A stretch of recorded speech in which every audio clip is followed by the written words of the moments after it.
Hello दोस्तों, स्वागत है आपका हमारे YouTube चैनल पर। दोस्तों, आज की वीडियो में हम जानेंगे लोहारगल धाम में 1673 ईस्वी में बनी चेतनदास बावड़ी के बारे में। बावड़ी अथवा बाव का तात्पर्य एक विशेष प्रकार के जल स्थापत्य से है, जिसमें एक गहरा कुआं अथवा बड़ा कुंड होता है।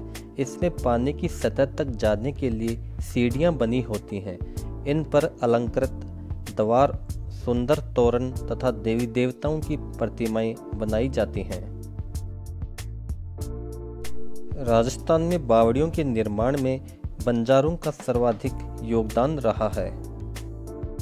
छोटी काशी बूंदी में सैकड़ों बावड़ियां हैं, इसलिए बूंदी शहर को स्टेप वेल ऑफ सिटी के नाम से जाना जाता है। इसी कड़ी में हम बात करेंगे लोहारगल धाम में स्थित चेतनदास बावड़ी के बारे में। राजस्थान की खूबसूरत और भव्य बावड़ियों में चेतनदास जी की बावड़ी का उल्लेख होता है। इस बावड़ी के अंतिम तल में एक गुफा भी है, जिसके विचरण के विषय में कोई जानकारी नहीं मिलती।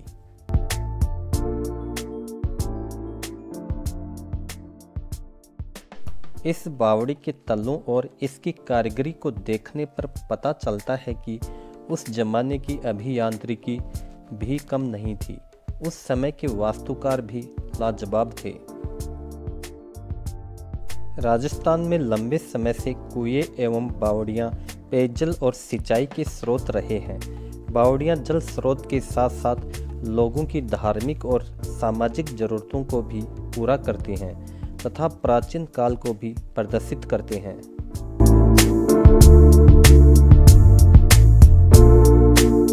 हमारी धरोहर ही हमारा लोक होता है, कलाएं होती हैं। यह एक पर्यटनीय विरासत है जो पहचान का द्योतक है। विरासत के संरक्षण के लिए राज्य सरकारों और केंद्र सरकारों को काम करना चाहिए, ताकि विदेशी और देसी पर्यटक बने। अब समय एकदम दूसरा आ चुका है। वह समय दूसरा था जब सेठ साहूकार इलाकों में बनाई गई पर्यटन की जगह का जीर्णोद्धार करवाते थे या निर्माण को महत्व देते थे। अब समय संस्कृति, विरासत और लोक कलाओं का विरोधी है। हमें इस विरोधी समय का विरोध करना चाहिए और लोक कला को बचाने के लिए अपनी बात रखनी चाहिए। कहा जाता है कि इस भव्य बावड़ी के निर्माण में कई कथाएं प्रचलित हैं। जब इसका निर्माण कार्य चल रहा था, तब दिन में बावड़ी को खोदते, रात में वह गड्ढा पुनः भर जाता। इस समस्या का समाधान करने के लिए भैरू जी की प्राण प्रतिष्ठा की गई। इसके बाद इसका निर्माण विधिवत शुरू हुआ। चेतनदास जी लोहारगल के संत थे। स्थानीय राजा चेतनदास जी के वचनों से अभिभूत था और उनका अनुयायी था।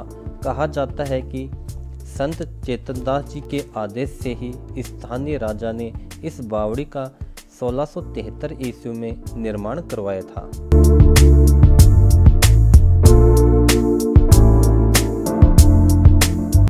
यह बावड़ी 5 तलों के स्वरूप में है। हालांकि स्थानीय लोगों का कहना है कि ये पहले 7 तल के रूप में थी, लेकिन एक समय बीत जाने के कारण मिट्टी की वजह से 2 तल ढक गए। बावड़ी के पीछे चेतनदास जी का धाम है। स्थानीय लोगों और इस बावड़ी का भ्रमण कर चुके लोगों का कहना है कि धाम में आज भी चेतनदास जी के चरणों के निशान मौजूद हैं।